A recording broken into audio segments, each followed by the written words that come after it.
Ladies and gentlemen, coming to you live from the Lucky Dog studio in a hidden location somewhere in the upper Midwest of the United States of America, it's a brother making his own way but with all the wrong opinions. Welcome to the Morning Night Live with your host, the one and only P-Dog Knight.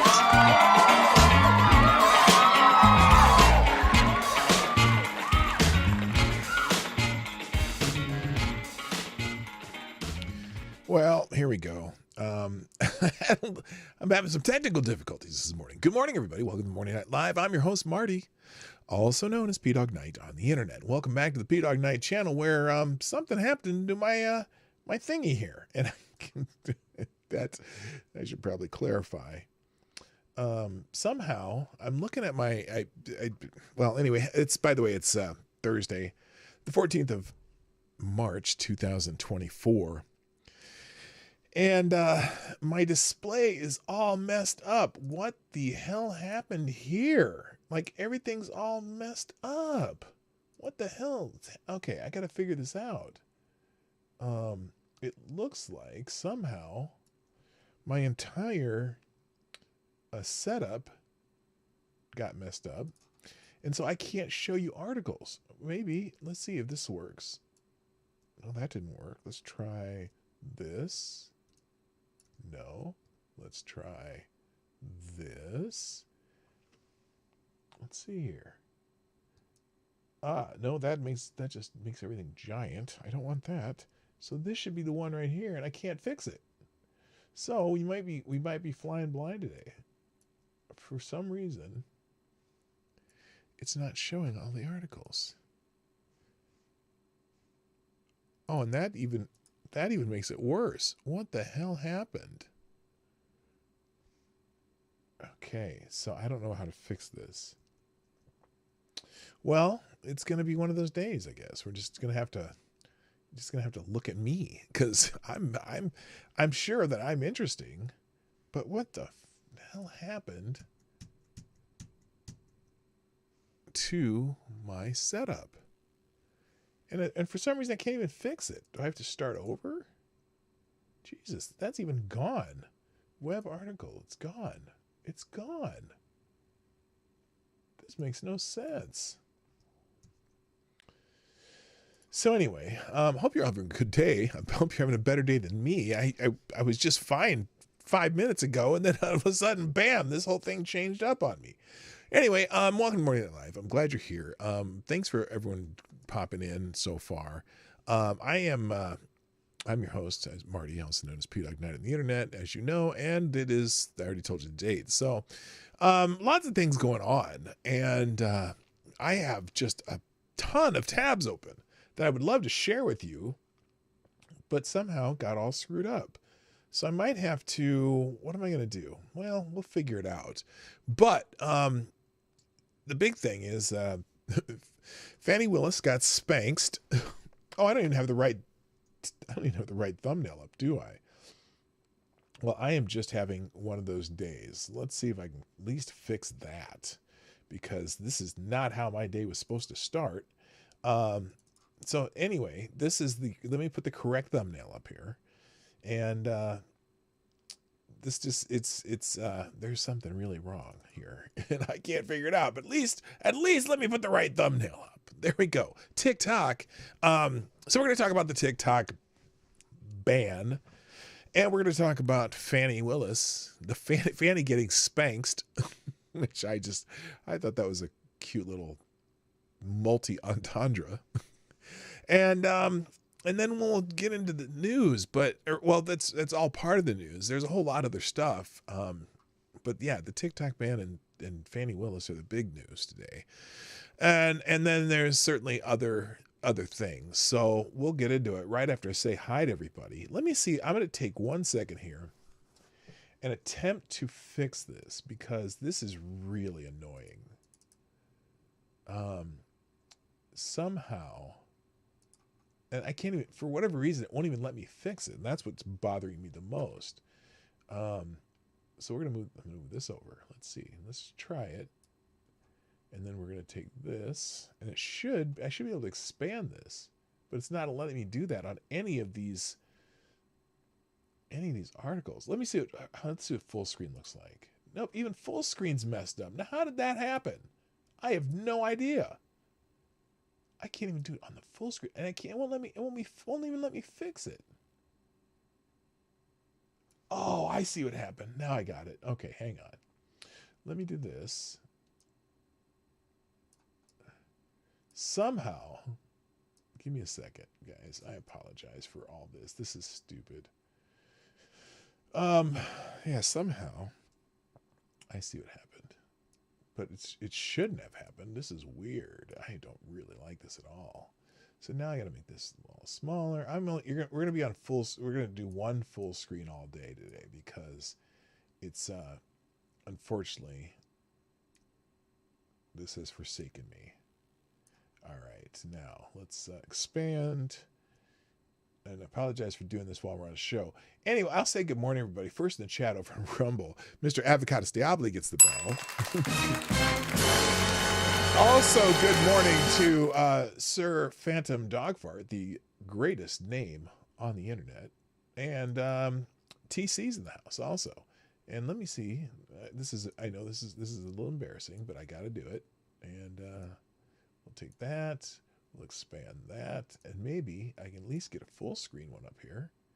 There we go. I'm going to have this working like butter in a minute, but it's very annoying that I have to do this. Okay, there we go. At least I've fixed one portion of this. I don't know what happened here, but this is the way we're going to do it. This is not Boomer Tech. This is just a case of, wait, why is it only giving me that one window, though? Oh my God, you got to be kidding me. All right, we're going to close this. Then we're going to open a new tab. And hopefully, if this works right. Wait, do I have it?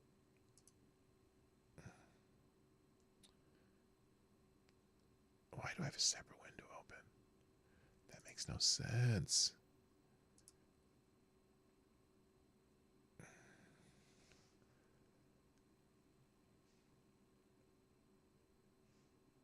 Wait. It's this one. Oh, that's what it is. Did that fix it? Why is this separate window open? That shouldn't even be there. Now let's try it. Let's try here. There we go. Ah! Now it's just messed up everything else. Holy shit. Anyway. Well, we're going to be working from... We're going to be working from here today. This is annoying. Sorry, guys, about all this. This has just really screwed up my day already. Let's just fix that, and we'll work from this screen, and that's going to be that.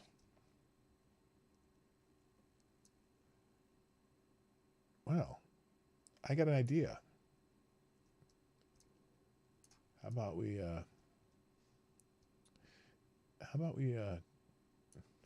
we try this again? Or not. Fuck it. All right, first in the chat on YouTube, Mr. Avocados Diabli gets the bell. Also, good morning, Kara Soldier, my favorite Canadian Jaeger pony. Also, good morning to Lord Stanhope, Unacceptable Views, Zed the Snarky. They said, good God. TC's in the house, Patio Furniture, Attack Alpaca. Steph Colonel, what's up, Steph? Nice to see you. Rodline, and I said Patio Furniture. Let me go down here. I got TC's in the house. I said TC, didn't I? Lord Stanhope and Black Hebrew Israelite. That's right. And Amazing Disgrace. All right. Let's no, you won't be telling your kids about this 20 years from now. All right. A lot of you are already telling me what the special days are. Let's just get into the damn show. God, this is annoying. So we're going to go full screen, unfortunately, because I have to. That's all I have time for. And then I'll refix everything. I have to fix everything again later. It is National Pie Day, though, 3/14, which would be Pie Day. So everyone's celebrating Pi Day. So happy Pi Day. Hello, Bishop over on Rumble, by the way, or C Bishop. I can't remember. There's Bishop, there's C Bishop, and C Biscuit, and all that. I don't know, but it's that Bishop with the C in front of it on Rumble. Also, good morning to my friend Now What Studios, aka Woo. So here we go. It's Pi Day. Yippee. No big deal. Happy Pi Day is also trending. Now, this is one of the images. I think this is the redheaded libertarian. She was on that calendar, of conservative women that everyone had an uproar about that I like, really? Is this really the most important thing in your life? But anyway, happy Pi Day. P-I as in 314, as in a joke about, 3.14, which is pi in math. Yes, you get it. Anyway, we're going to go through these quick. It is Michael Caine's birthday. Michael Caine turned 91 today. Sir Michael Caine, the great actor. Well, I don't know if he's a great actor, but he was sure in a lot of movies. And I think he was a pretty good actor. Happy birthday to Michael Caine. Also trending today, another birthday, Albert Einstein. It's Albert Einstein's birthday. Now, it's appropriate that Albert Einstein was born on Pi Day. It would be his 145th birthday had he he was still kicking. He did win the Nobel Prize in 1921 for physics for his works on photoelectric effect. And a lot of people say he might have been the greatest genius scientist of ever. But he was a pretty smart dude. Let's see what else is trending. Crabs. Crabs is trending. And I don't know why I thought that was funny, but if you're a fan of SpongeBob SquarePants, this is the day that crab fries. Now, I'm not a big SpongeBob fan necessarily, so I don't even know what that means, but boy, oh boy, is everyone talking about it. Crabs, March 14th, everyone, aka the day that Crabs fries. And I think Crabs is the character that's a crab. Doesn't Crab own the restaurant?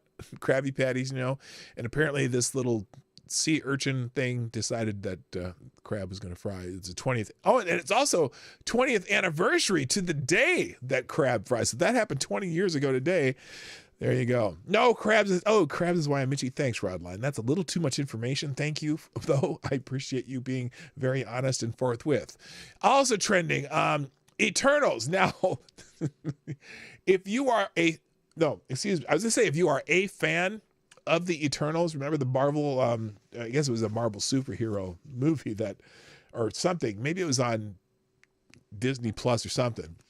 But if you are a fan, I don't know, I should say if you are a fan. If you are the fan of the Eternals, because there's probably only one, well, apparently Bob Iger is indeed killing Eternals 2. There's not going to be an Eternals 2. Oh, I'm so sad. And it gets a double brass sadness sounds because But a lot of people are just making fun of it because, like, Eternals 2, who even watched Eternals 1? Anyway, good morning, Maddie. How you doing? So if you're missing the Eternals, well, there's not going to be an Eternals 2. I know everyone's just devastated that there's not going to be an Eternals 2. Moving on, core PPI. Now that is important. This is actual news. Core PPI, which is the Producer Price Index, in February rises to 1.6%, above the expectations of 1.1%. That is not good news. That means inflation's heating up again. And now core PPI inflation was 2%, above the expectations of 1.9%. Both CPI and PPI inflation are now officially back on the rise. Disinflation seems to be slowing. Can the Fed really pivot here? So don't expect any Fed rate cuts. Hello, good morning, Shrapnel, by the way. Don't expect any Fed rate cut. And in fact, in another one here says inflation is re-accelerating.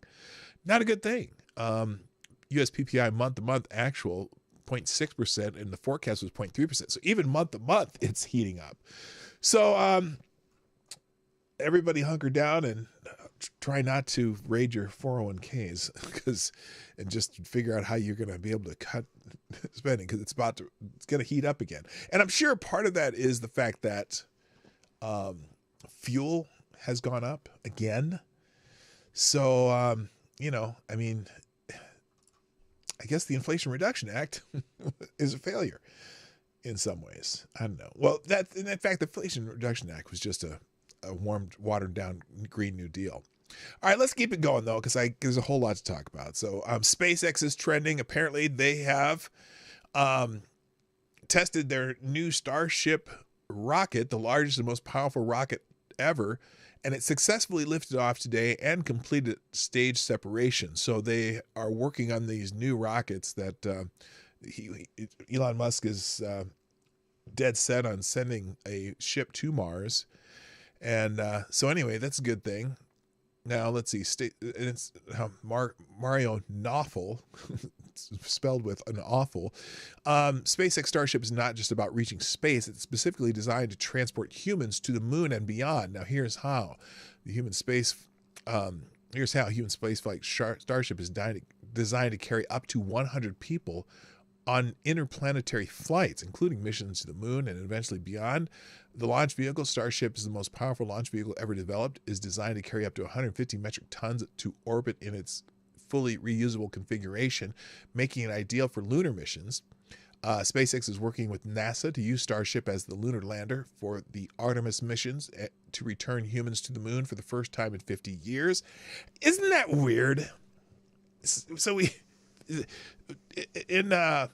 let's see, 1, 2, 3, in 5 years, it'll be 50 years since we went to the moon. Wait, is that right? 229? No, that'd be 40 years. Wait, 79, 89, 99, 09, it'd be 60 years.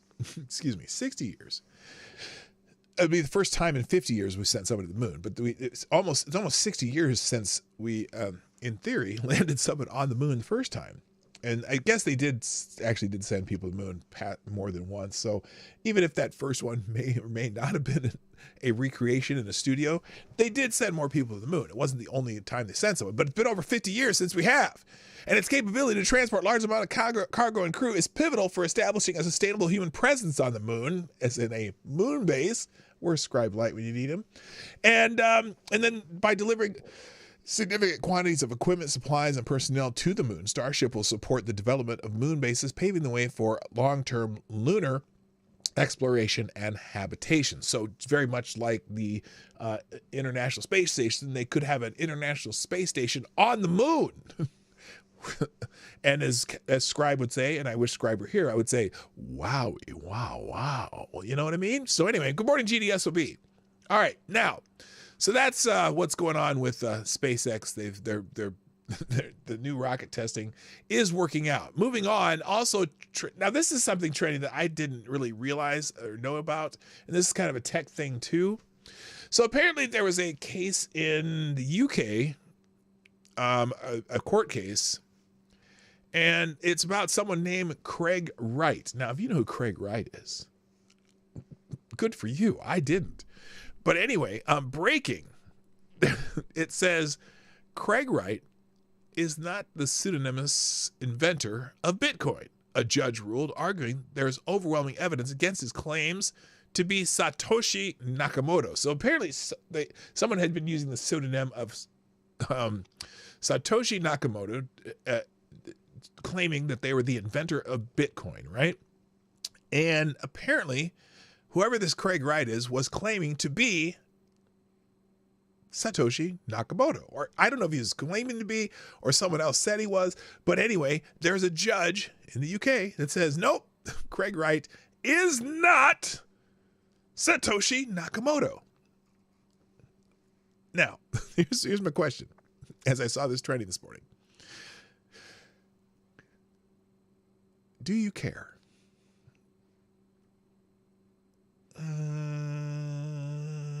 I don't. I don't. I guess. I mean, I guess I don't follow Bitcoin enough. I suppose if I was really into it, because at this point, does it matter who invented it? I mean, I don't know. Maybe it does, just for historical preference, but I don't care.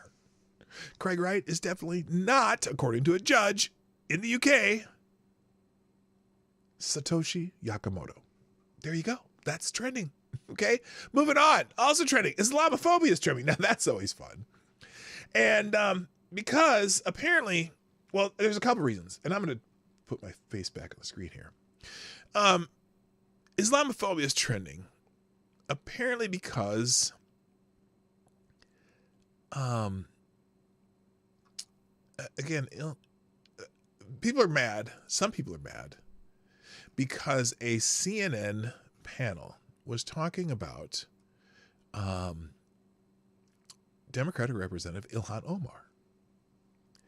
And, well, let me show you the clip real quick. Let me show you the clip. Hang on. Let me go full screen on this. No, she's a Democrat. Hang on. This is a clip on CNN that people are upset about. Okay, here we go.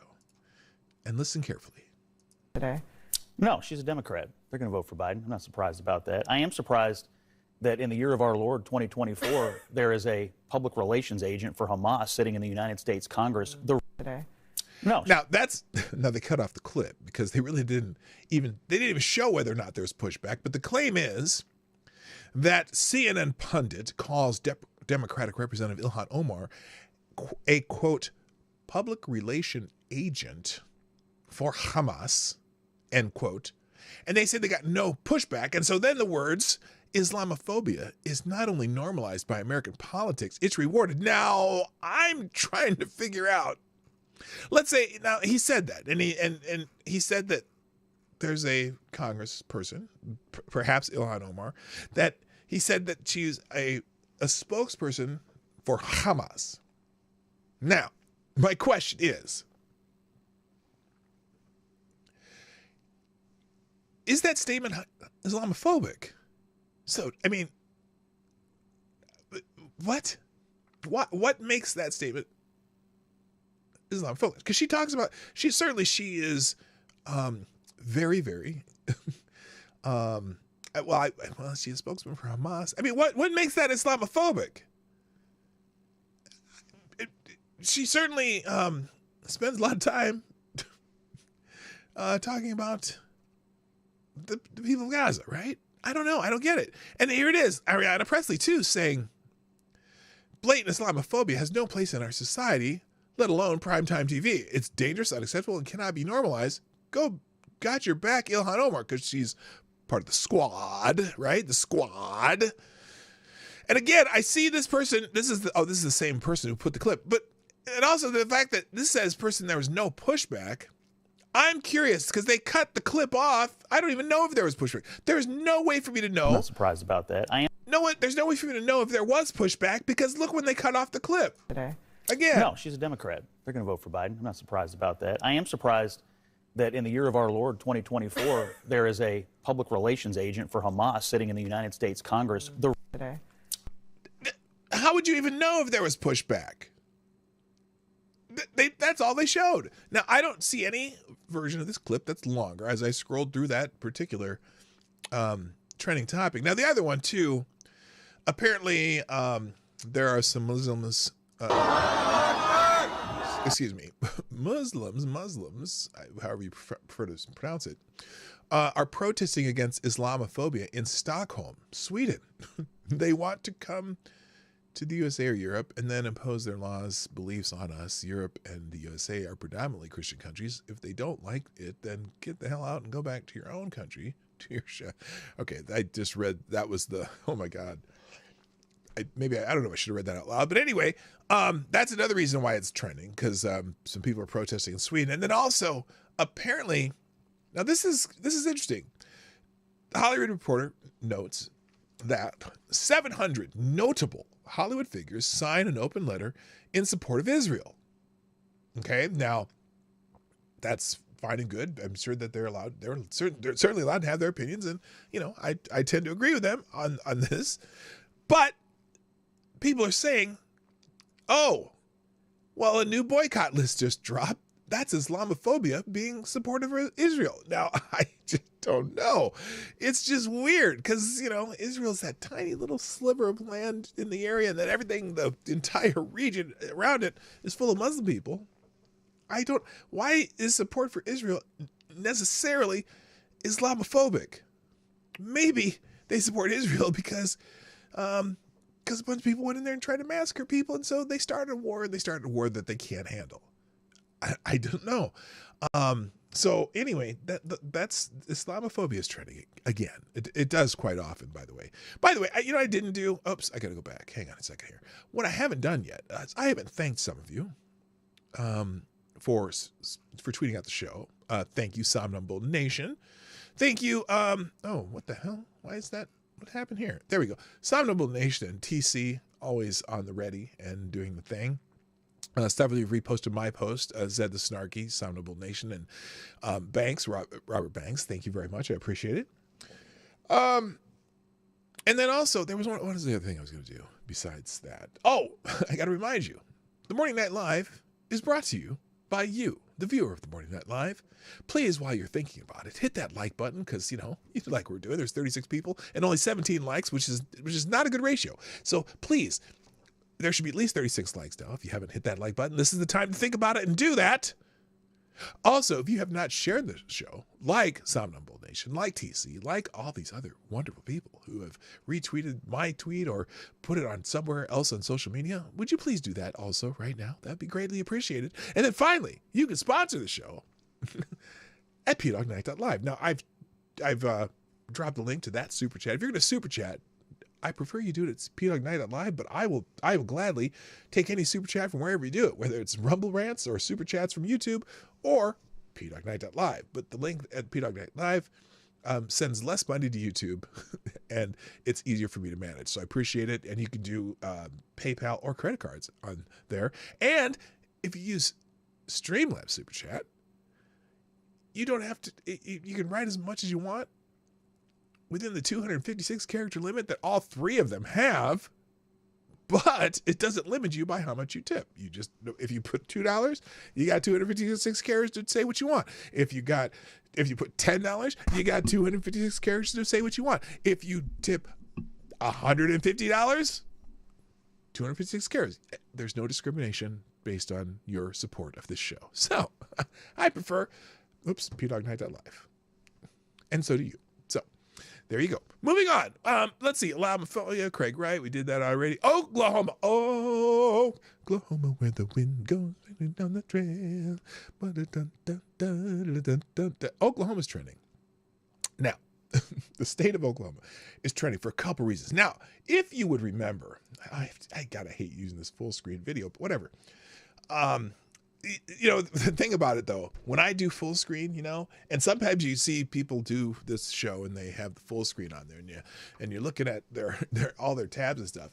At least I don't have any weird stuff in my tabs. There's this one dude who posts a whole bunch of stuff. Always is posting stuff on he posts stuff on like Instagram and he's Reels, and he posts stuff on YouTube, and he has a picture of his full screen, and one of his tabs is like something about Trump naked or some shit, and I'm like, what the fuck? I don't have any weirdo stuff like that. I have a lot of my little folders and different things I use, but I don't have any weirdo stuff like that. So don't ever feel like that's going to happen on this channel. Anyway, Oklahoma's trending.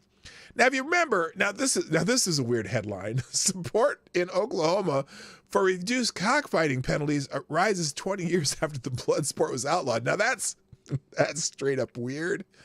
And and Ron Filipowski likes to mention that. Well, and I don't even know when that's from, but Trump won all 77 counties in Oklahoma, and a Democrat hasn't won the state since 1964. Well, whatever. I'm sure there's some Democrat states that have some weird things going on there. California. But the bigger reason Oklahoma's trending is because remember the young girl who they said that they blamed Libs of TikTok for her death? Because apparently there was a fight in a bathroom and she got bonked on the head and didn't get injured too badly from it. In fact, he was talking very normally afterwards. But anyway, and they blamed libs of TikTok because they said, well, this is because it's a transphobia that was fostering this attack on this young girl. When it actually, the girl herself started the fight. Oh, by the way, she's non-binary, but I keep saying the girl because, well, she's a girl. Anyway, apparently the coroner has finally determined the cause of her death. And no, it was not blunt force trauma or anything like that or anything from the fight. She OD'd on some drugs that she took. She unfortunately ended herself. Now, I'm not going to disparage the girl at this point because it's not her fault that all these wild accusations and shit happened on the internet. It's not her fault, okay? And whatever, I don't even give a shit about her being non-binary, but apparently the medical examiner determined that Tulsa trans non-binary teen Dagny Nex Benedict killed herself.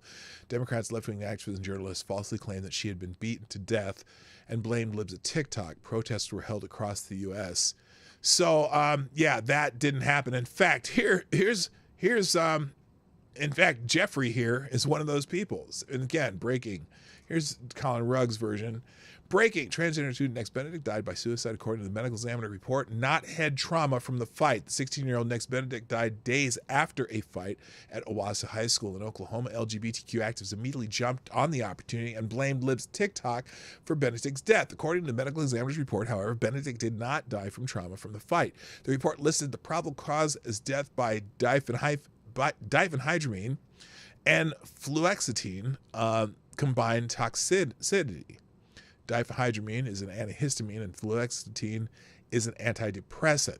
Shortly after the fight, Benedict's mother said that Benedict's hands were curling, eyes were rolling back, and that Benedict had shallow breathing. Benedict was rushed to the hospital where she died. Now, this guy actually used they pronouns. I don't do that because she's clearly a female human being and, you know, good morning, those ain't real, dude, by the way. But anyway, here's one of those, like, here's Jeffrey. Jeffrey certainly thinks that it's libs of TikTok's fault. The woman who runs the bullying internet account, yes. Libs Oh, of yes. TikTok, was given a spot on the Oklahoma Library Board. Now, this is the other part, too. This is where they claimed because Shia Raychick was given a spot on the Oklahoma Library Board that they caused transphobia. Did I say Islamophobia? I meant transphobia. And that's why this girl was beaten up. And by the way, they claimed something about the bathroom bill in Oklahoma, but she was female in a female bathroom in a place where she started to fight with three other girls, and the other girls like jumped her after she threw the water at them or something, and then the fight started. And but she didn't die from the fight, and that's the big thing here. But here's Jeffrey continuing this bullshit. Statewide board. She is not from Oklahoma. Okay. The reason I bring this up is because these gestures, these far-right attacks, these elevations of anti-trans folks have deadly consequences. I'm sure you've heard by now the story of the non-binary student in that state who was bullied to death. Oh, bullied to death. Please hug Yes. a non-binary person today. Please find a non-binary person. First of all, you have to find a non-binary person. Now, I do know one person. I know two people who say that they're non-binary, and I, you know, when I talk about them, and I mean plural, both of them, to other people, the pronouns I use, but the people I'm talking to understand, and so, but whatever. But and. So anyway, I'm not listening to Jeffrey anymore. I can't stand that motherfucker. He's an asshole. So anyway, moving on. Let's see, get rid of Colin Rugg here. We're done with him. Also trending, RFK Jr. was trending today. And RFK Jr. is trending because apparently, FTG Jeffrey Marsh. That's Jeffrey Marsh. FTG. Yeah, it is FTG. Oh, it is Thursday, isn't it? FTG Thursday. FTG Jeffrey, that motherfucker.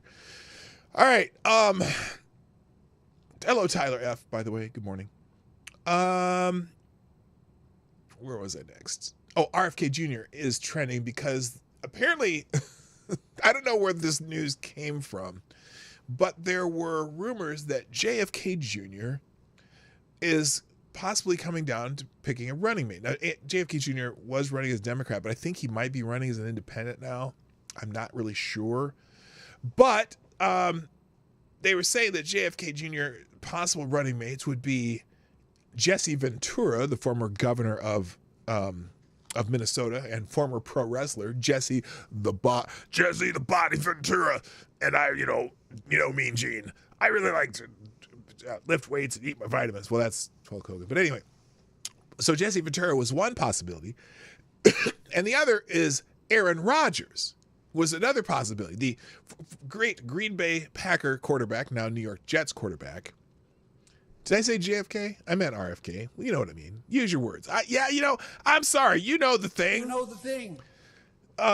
Yes, RFK Jr. So they were saying that his possible running mates are either Jesse the Body Ventura or Aaron Rodgers. Well, today, that was yesterday, and today, Sandy Hook is trending. Now I'm like, well, what the hell is Sandy Hook trending for? Is it the anniversary of Sandy Hook? What's going on with Sandy Hook? And apparently Sandy Hook is trending because people heard that possibly Aaron Rodgers could be a running mate for RFK Jr. And now apparently all the media, what the hell's going on there? Oh yeah, full screen. Never mind. All the media outlets are saying, oh my gosh, Aaron Rodgers, he was telling people Sandy Hook conspiracy theories. So Sandy Hook's trending because the lead, CNN, this is CNN, says Aaron Rodgers shared Sandy Hook conspiracy theories. Watch the full video here. Now, do we really want to watch this shit? What is this? Let's see what they put up here. This is, exclusive on this is CNN. Aaron Rodgers shares false. So they're going to, it's amazing how they will go after you if you dare. If you dare. This is just a smear. It's not just a smear at Aaron Rodgers. It's a smear on RFK Jr. because he challenges the demented one, Joe Biden, and he dares muck up the Democratic nominee's race for president. Which and look, this is just because they floated the idea that Aaron Rodgers could possibly be a running mate for RFK. So here's their report. Let's see what this bullshit is. I have some exclusive new reporting with CNN's Pamela Brown. It's an exclusive. One of Robert Kennedy Jr.'s prospects for vice. Do you notice the smear here? Now, we don't even know if Aaron Rodgers really is one of RFK's prospects for vice president. But this is what they do. This is what they do. And I'm not even a fan of RFK. I just think it's fine that if he wants to run, he can run. Hello, Jimmy Das Hotep. How you doing, brother? Nice to see ya. This is a smear on RFK by association with Aaron Rodgers, and they're saying, oh, he privately shared Sandy Hook conspiracy theories. One of Robert Kennedy Jr.'s prospects for vice president, he has acknowledged, is New York Jets quarterback Aaron Rodgers. CNN has learned that in private conversations, Rodgers has shared wild and unhinged conspiracy theories in which he claims that the 2012 Sandy Hook shooting was not real. CNN knows of two people with whom Rodgers has shared these views. Wait. Two people who know, two sources who wow, two people who know. Including CNN's Pamela Brown. In 2013, when CNN's Pamela Brown was covering the Kentucky Derby, she was introduced to Rodgers. Hearing that she was a journalist at CNN, Rodgers began attacking the news media for, quote, covering up important stories. Rodgers then brought up the Sandy Hook shooting and said the news media was intentionally ignoring that the shooting wasn't real, that it was a government inside job. I remind you, the shooting, of course, was very real, very tragic. 20 children and 6 adults were murdered that day.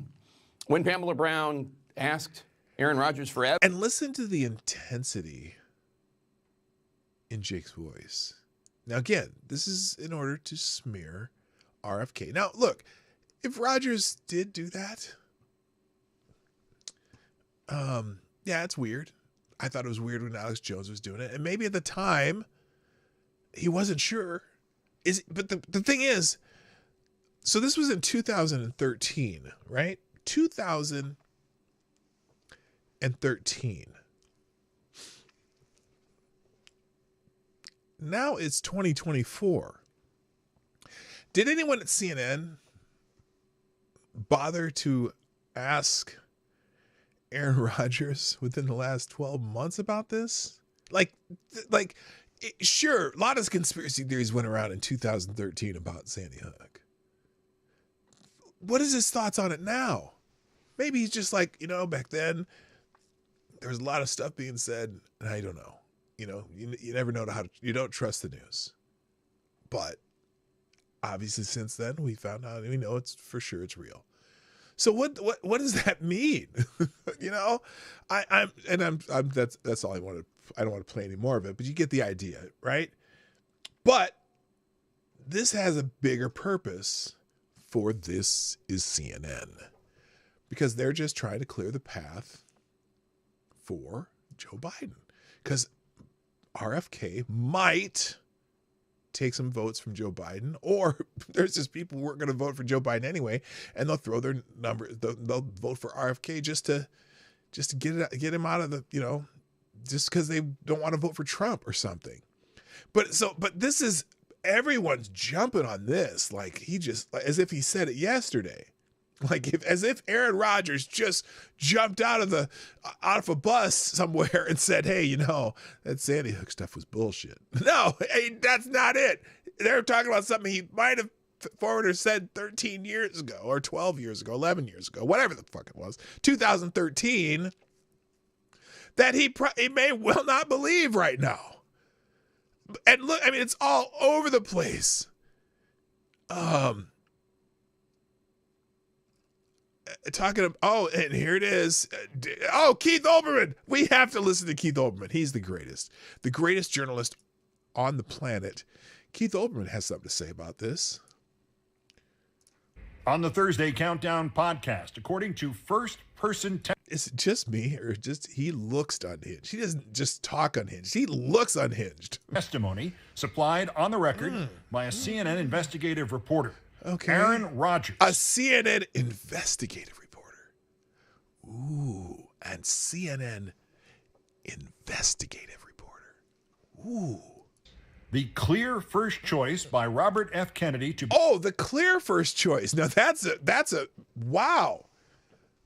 That's even more specific. The clear first choice of RFK. Be his vice presidential running mate on his so-called independent presidential campaign. Oh, so-called. Wait, is so-called? What if he's not running as a Republican and a Democrat? He's running independent. What are you talking about, Keith? Holy shit. Back of the National Football League New York Jets. Aaron Rodgers was, at best, is perhaps, a Sandy Hook denier.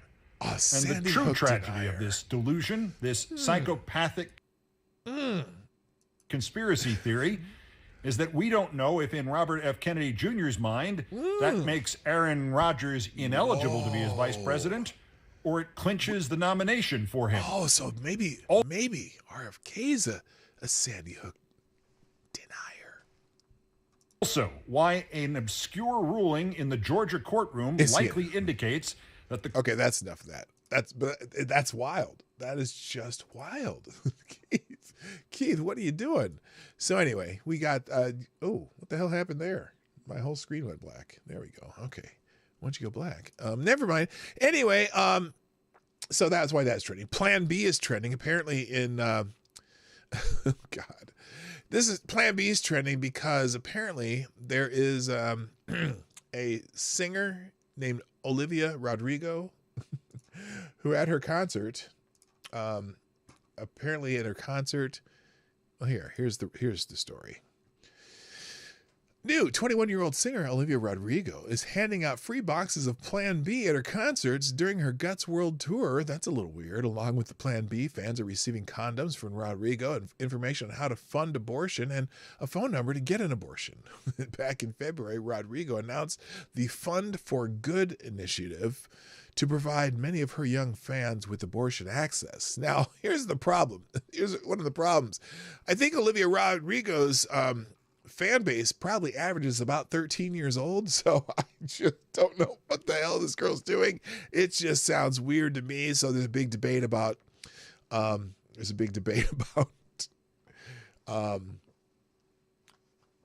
Plan B.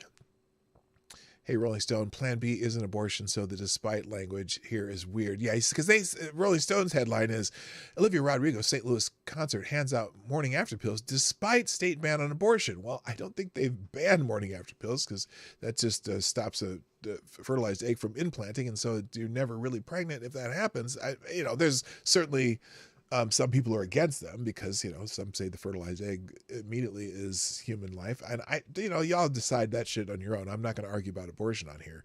But and then the readers added context, morning after pills are not similar to an abortion. They stop, delay ovulation, preventing a pregnancy. Well, that's not entirely accurate either. But anyway, yeah, so that's just weird that at a concert she's handing out Plan B pills. Maybe her songs make them really freaky and all want to get some after the concert, and so they want to make sure the next day they don't end up being pregnant. So that's weird. So let's get into the TikTok ban real quick because I realized I've wasted way too much time on all the mess I've had. So apparently Congress, the House at least, the House of Representatives, overwhelmingly passes full screen, dang it. Overwhelmingly passes a bill to ban TikTok in the United States. Now this is straight. Whenever Democrats and Republicans overwhelmingly vote on anything that's an actual bill, I get nervous because this is some uniparty shit. But anyway, and I'm not a fan of TikTok. I don't use TikTok. My wife uses TikTok. She likes it. But the House on Wednesday passed legislation that would ban TikTok if they do not sell the company from its Chinese parent company. Okay, that's interesting. You're forcing a company to sell because of where they're from. This may or may not be good. I'm not, again, TikTok's certainly a data mining hellhole, but so is most social media. So I'm like, well, it doesn't matter where it's from, but maybe. Anyway. The House voted 352 to 61 on H.R. 7521, Protecting Americans from Foreign Adversary-Controlled Applications Act. That's quite a mouthful. The bill featured 15 Republicans against the bill and 50 Democrats against it, showing that there is strong bipartisan interest in curbing TikTok's apparent national security threat. The vote on TikTok was controversial for Republicans, and represented a split between those who were concerned about the national security implications of allowing a Chinese-owned application to be used by millions of Americans. Those who were concerned about the app's ban may empower big tech companies such as Google and Facebook. And then there's something about a best-selling book here. So anyway, TikTok's popularity blew up in part thanks to entertainment industry celebrities like Jimmy Fallon, who plunged it on air without disclosing partnership with a Chinese company seeking to grow interest in the app. House Majority Whip Tom Emmer, Republican from Minnesota, which is a rare sentence to say, Republican from Minnesota. Well, no, not so much. If you outstate Minnesota, everyone's Republicans, but Twin Cities, well, forget it. Anyway, said TikTok is a Chinese spy app, plain and simple. The House Republicans just passed a nonpartisan bill protecting Americans' data by sending a clear message. TikTok must sever ties with the CCP, the Chinese Communist Party, or lose its access to American users. In contrast, Representative Warren Davidson, Republican Ohio, said, solve the correct problem. Privacy, surveillance, content moderation. Who owns TikTok? 60% of it is investors, including Americans, 20%. Including Americans, 20% founder and CEO, HQ Singapore Data in Texas, held by Oracle, what changes with ownership? I'll be voting no. So there's a little bit of a split, but most of these people are like, and so that's Warren Davidson right there, who may be on point on this. So anyway, now there was, who was it? Oh, shoot. I did this twice. I was supposed to have Rand I thought I had Rand Paul set up here. Oh, Brian Kilmeade and Rand Paul got to talking about this, and Brian Kilmeade is trending too. This is interesting because so apparently,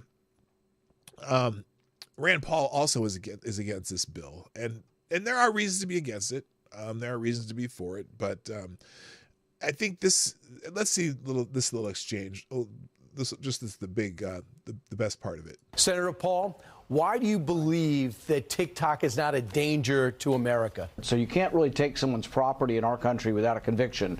That's in the Fifth Amendment. You have to have due process to take someone's company from them or force them to sell.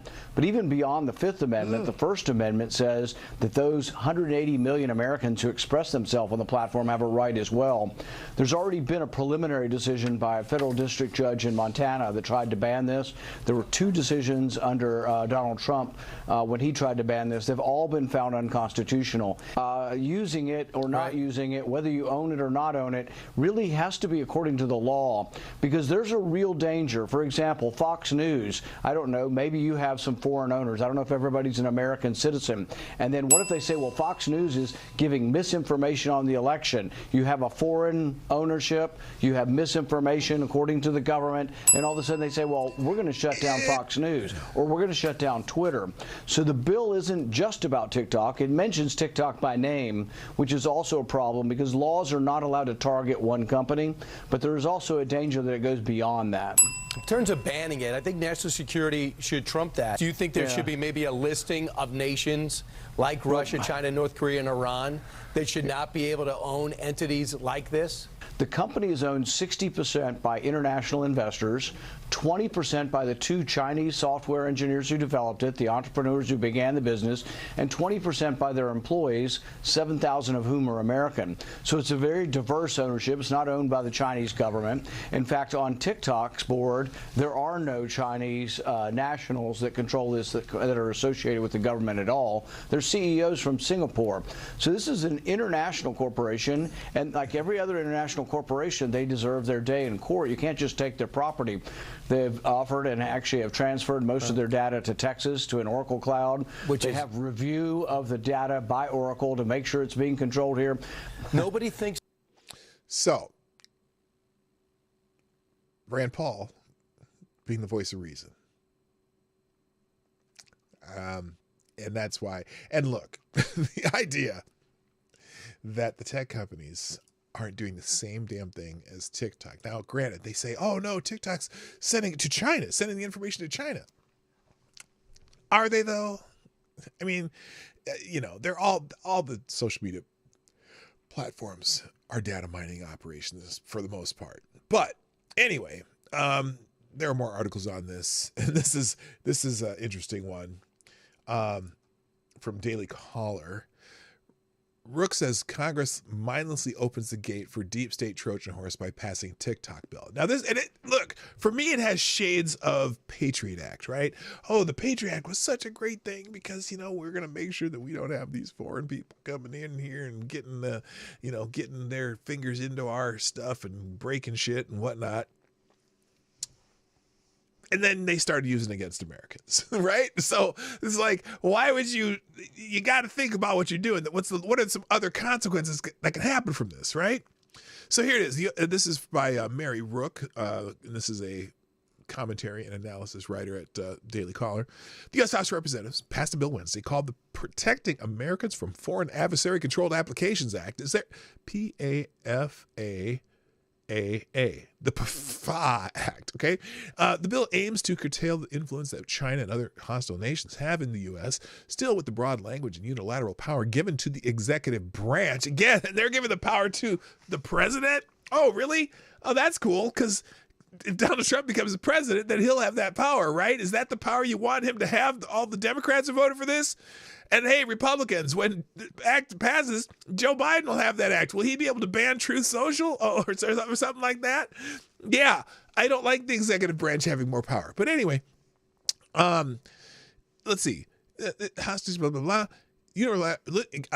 Unilateral power given to the executive branch that reality could allow for sinister interpretations by a politically motivated president. Wow. I don't want a president I like or don't like having this power. Banning TikTok has quickly become the most polarizing topic in America, creating strange bedfellows such as Democratic Representative Alexandria Ocasio-Cortez and former President Donald Trump, who have aligned themselves against it. While bill's proponents say H.R. 7521 bans TikTok and cracks down on the Chinese Communist Party's influence on impressionable Americans, critics worry the language allows the federal government more power than it deserves. Perhaps. First and foremost, banning China's influence China is asshole in America is a good thing. No pundit or elected official has successfully argued against this bill by claiming that having CCP-controlled digital systems in the U.S. is good for Americans. It's just not. The federal government should force any application, internet hosting service, or other corresponding digital service company to be independent of U.S. foreign adversaries. Hello, Aaron Meredith. However, this bill issues and denies that has issues, and to deny that betrays a naive view of how the federal government exercises the power it receives or doesn't from Congress.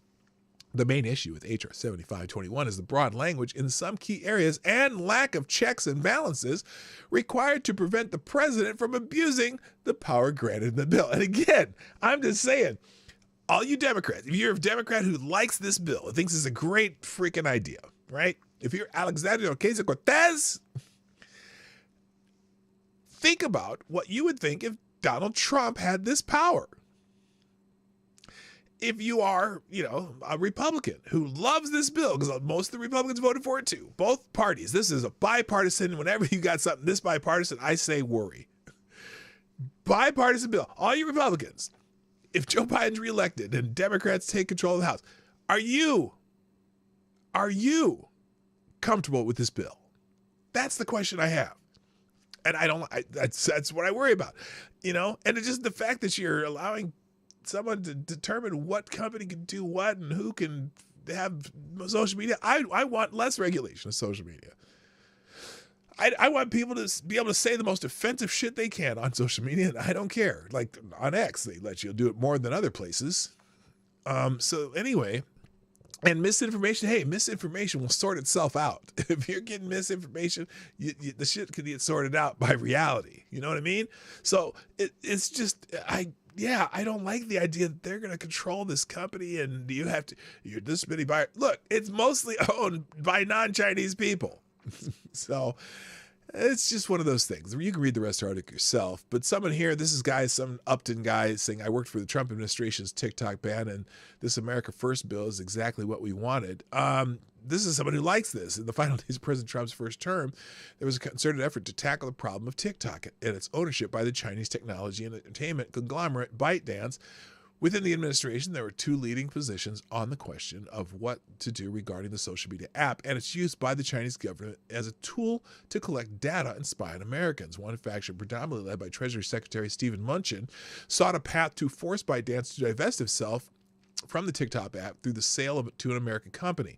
The other faction centered around the White House economic advisor Peter Navarro, pushing for an outright ban of the popular Chinese-controlled social media app through an executive order. Former President Donald Trump ultimately opted for a responsible escalation in handling the issue, first working to negotiate the sale of the new U.S. TikTok operations to either Microsoft or Oracle.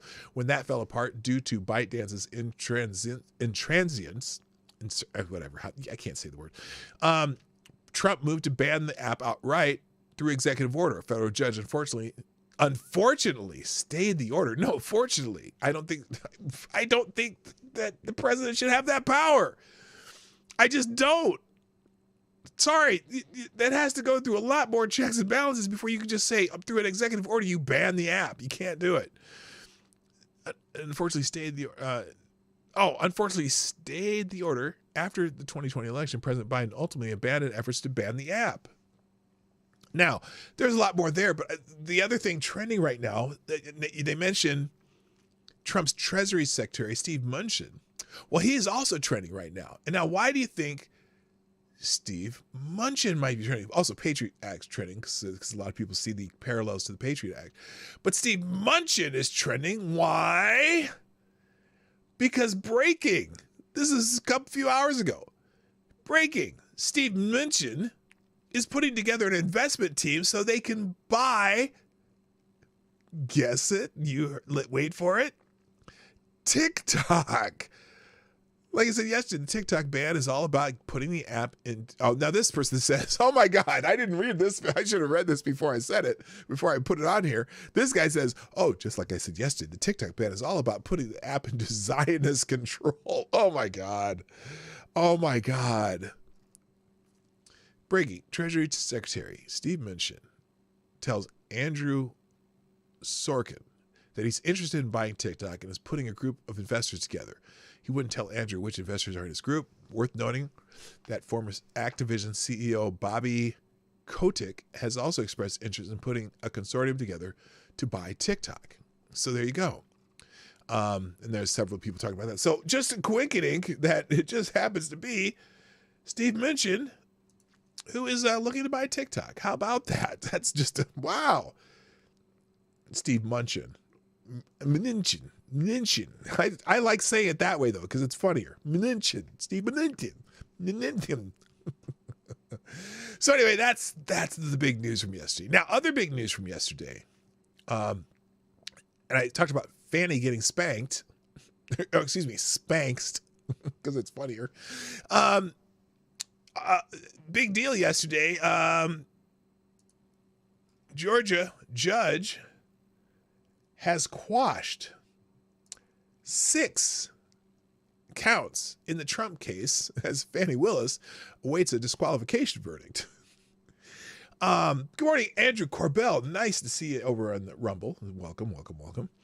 A Georgia judge on Wednesday quashed 6 counts in Fulton County District Attorney Fani Willis's election interference case against former President Donald John Trump and his co-defendants. The drop charges allege that Trump and his co-defendants had solicited Georgia election officials to violate their oaths to the Constitution by appointing an alternate slate of presidential electors to decertify the 2020 election.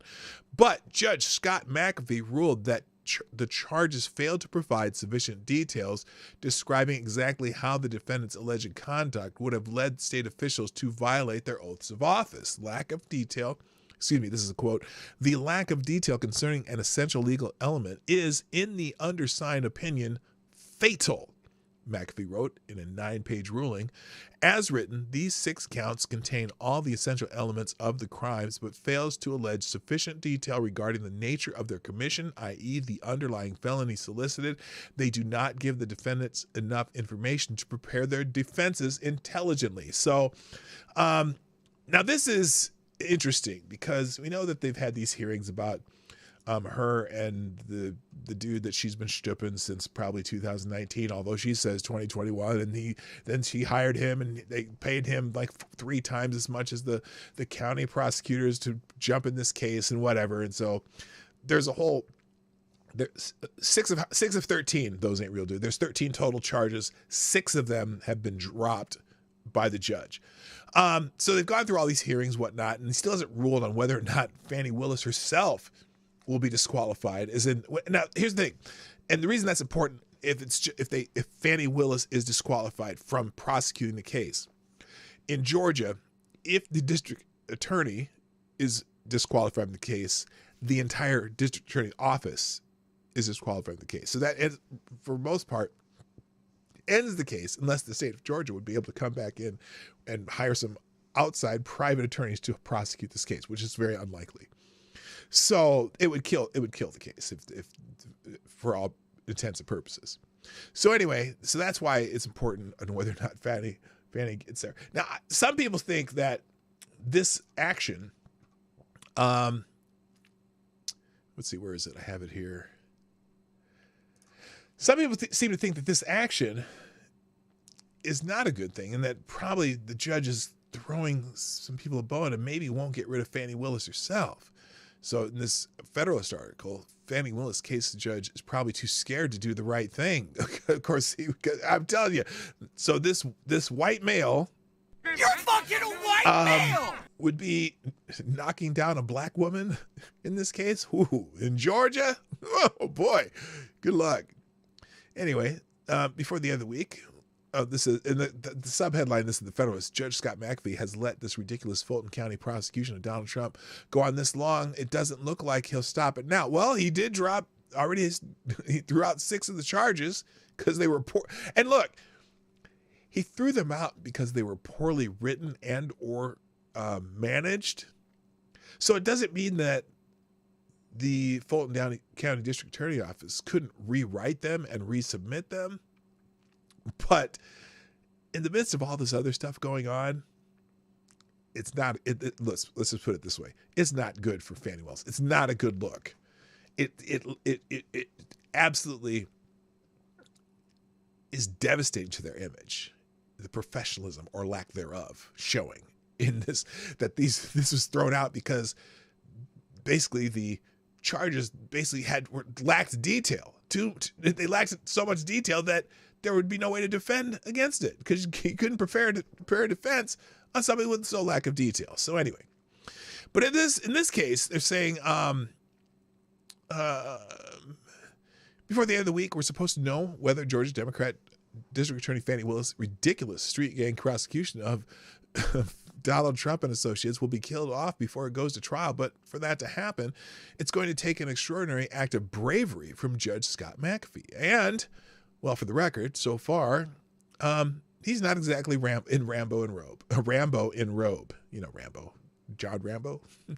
McAfee's self-imposed Friday deadline for his decision on the defense team's move to disqualify Willis.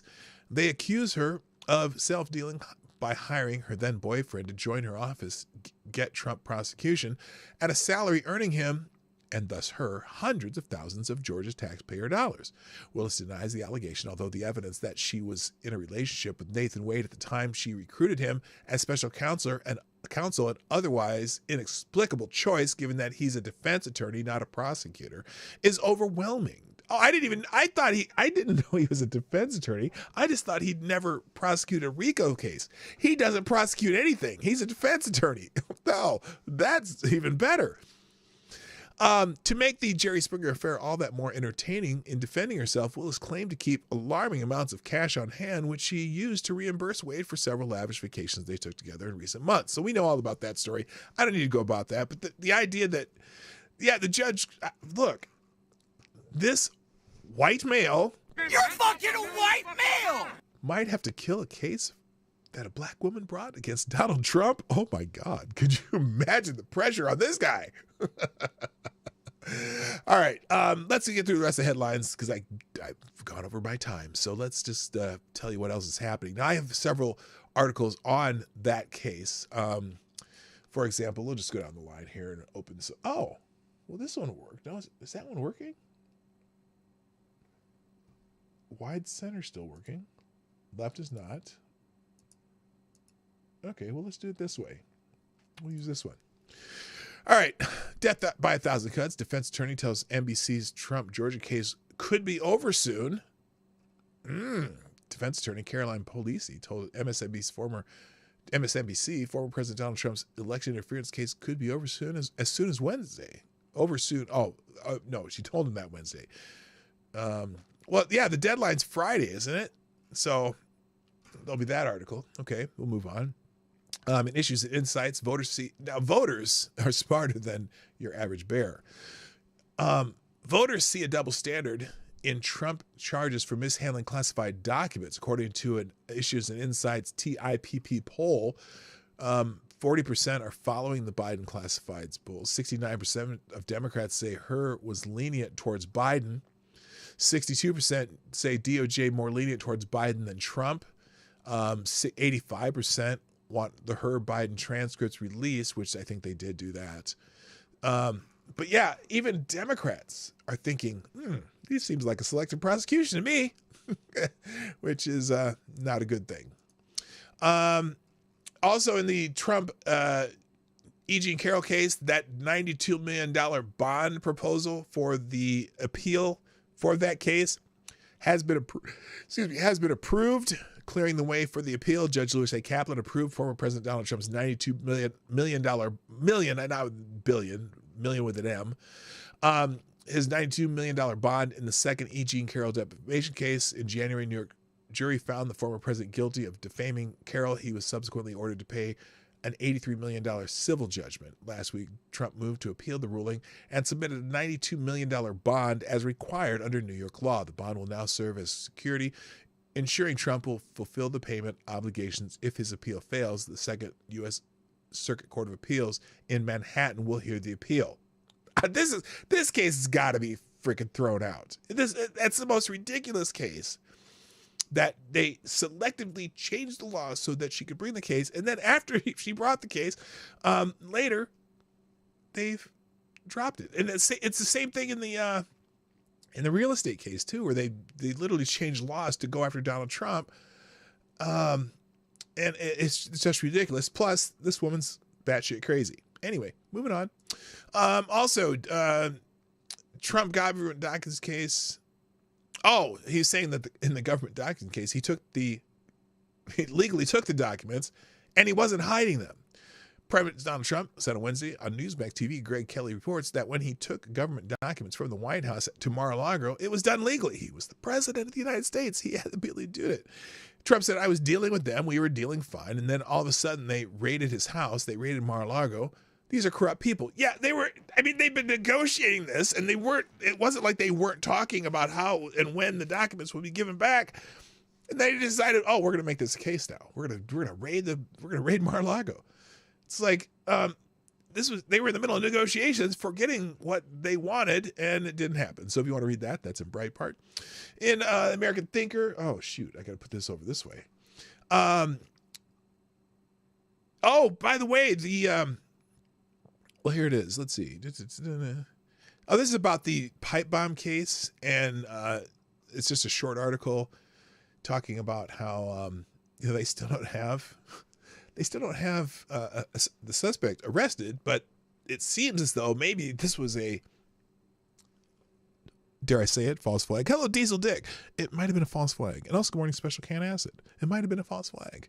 So you can read a little bit about that in PJ Media. We got this one. Is America past the point of no return? The corruption of Democrats, particularly those in the Biden administration, seems to have no bounds. Here are just a few of the things they have their hearts set on: remaking the Supreme Court, jailing Donald Trump, keeping him off the ballot, bankrupting him and his family, spying on conservative Americans, treating them as terrorists, banning voter ID, using lawfare as their preferred political strategy, importing millions of illegals, censoring free speech, getting rid of the Electoral College, and destroying conservative media. And then on Tuesday, no, that's, it is. It does seem to be that's what the Democrats have turned into. And it's just, in some ways, it's just weird. And why are they're turning into, excuse me, what's that word? They like to use it a lot. It's, starts with an A. Authoritarians. Yes. Or autocrats. They like that one too. But authoritarians, they're the authoritarians that they claim everyone else is. And they're, oh, wait, but maybe the F word too. Fascists. Okay, also an issue in science. What is this? Oh, media gaslight the public about the disastrous Biden Oh my gosh, if you listen to the media talk about the transcripts, because they did have the transcripts, and the media, like, basically you can read the transcripts and see what they said, and then the media is basically telling you they said something else. You got to read this article. It's a good article. I'll let you do it though. In Breitbart, far left NPR claims illegal aliens voting is a right-wing myth.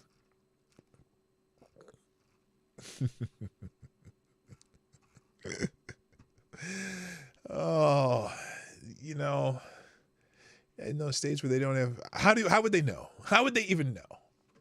How would you know if it's a myth? If there were people who are not legally in the country voting, how would you know? Because a lot of these states, basically, all you got to do is get a driver's license, and a lot of these states give them out to anybody without any indication of whether you're illegal or not. And then also some of them have motor voter laws. So if you get a driver's license, you kind of just say, hey, I'm going to vote here. And they don't even check, because you're not allowed to check whether or not they're legal, but then you get a driver's license, and then maybe you can vote. But who knows if legal aliens are votes, because they don't check IDs anyway. So how would you even know? But NPR knows that no way, there's not a single illegal alien who's ever voted in an American election. Because you don't, it's better that you don't know. All you can do is say, hey, it hasn't happened. We don't know. There's no way to test it. There's no way to test your theory. Fuck it. They don't vote, and it's a conspiracy theory by conservatives. This conspiracy theory. In legal insurrection, media falsely paints Florida parental rights and education law settlement as a loss for Ron DeSantis. The tweet doesn't tell you this, but the sentiment literally restates what the law clearly says.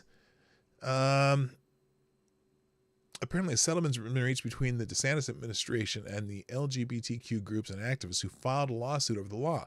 The settlement says that students and teachers are allowed to talk about sexual identity and gender orientation in public schools as long as it's not part of formal classroom instruction. The plaintiffs claimed victory, saying it would put an end to discrimination that resulted from ambiguities in the law. Officially, it's called the Parental Rights and Education Act. The administration of Mr. DeSantis, a Republican, also portrayed the settlement as a major win, saying it confirmed that critics had willfully misrepresented the law as applying more broadly than it actually did. So they had a compromise in this lawsuit, and they settled it, and it's like both sides are claiming wins. You can read about it. I don't care.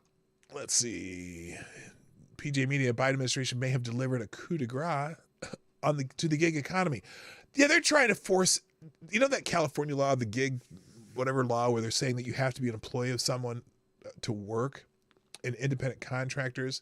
Well, here the thing is, independent contractors or gig workers make up about 25% of the U.S. economy, and 10% of workers relying exclusively on gig work. But the term independent bothers Democrats because, well, they hate independent anything. Unions hate independent contractors because they can't strong-arm them into joining a union, and the left hates independent contractors because they can't be controlled like companies and corporations. So they are passing laws to basically ban gig workers, forcing them to be, employees. And especially with Uber, like ride shares in California, you have to be an employee. And it's hurting people who just want to be independent. So you can read about that in PJ Media. Also, PJ Media, apparently there was a mass shooting in Philly, and, well, nobody's talking about it. You can guess why. You just read it. You'll know. In fact, if you've already thought of a reason in your head why nobody's talking about it, the story just vanished, well, you're probably right. I'm not even going to tell you. You can probably tell me in the chat why. Let's see. Also, PJ Media. California elementary school has a secret LGBT club for third graders. Oh my God. Why would you have an LGBT club for third graders? Why? Third graders haven't even, oh my God. Pleasant Grove Elementary, part of the Elk Grove Unified School District, just made yet another case for homeschooling and school choice. The school was recently found to have an LGBT club for students started by a third grade teacher. Now it's possible that it was started by a third grade teacher and only sixth graders can be in it. But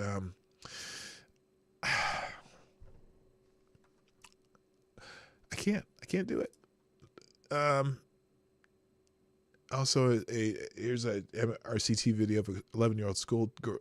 A bold 11-year-old schoolgirl tells the school board about being forced to change in front of a biological boy. I think this one is an old video, but you can watch it here on X. And Breitbart, West Point removes. Oh, West Point. Okay, this is the last one I'm doing because I got to go. West Point. West Point, the military academy, the most prestigious military academy in the world. Apparently, they've removed the words duty, honor, and country from its mission statement. I wonder why. West Point Superintendent Army General Steve Gilland on Monday announced a new mission statement for the venerable institution that replaces the words duty, honor, country for the more generic Army values. West Point's previous mission statement: to educate, train, and inspire the Corps of Cadets so that each graduate is a commissioned leader of a character committed to the values of duty, honor, country, and prepared for a career of professional excellence and service to the nation as an officer in the United States Army. The new statement says, to build, educate, train, and inspire the Corps of Cadets to be commissioned leaders of characters and they-thems. It's committed to, okay, I just made that up. Committed to the Army values and ready for a lifetime of professional excellence and service to the Army and nation. Now, why would they remove duty, honor, and country? Oh, maybe because they're going to start inviting illegal aliens to apply for West Point appointments. I don't know, but it's just, you know what? It's got to be some politically correct mumbo jumbo that they decided to change that, and I am not for it. Anyway, that's it. There's all kinds of articles that'll be in the links today.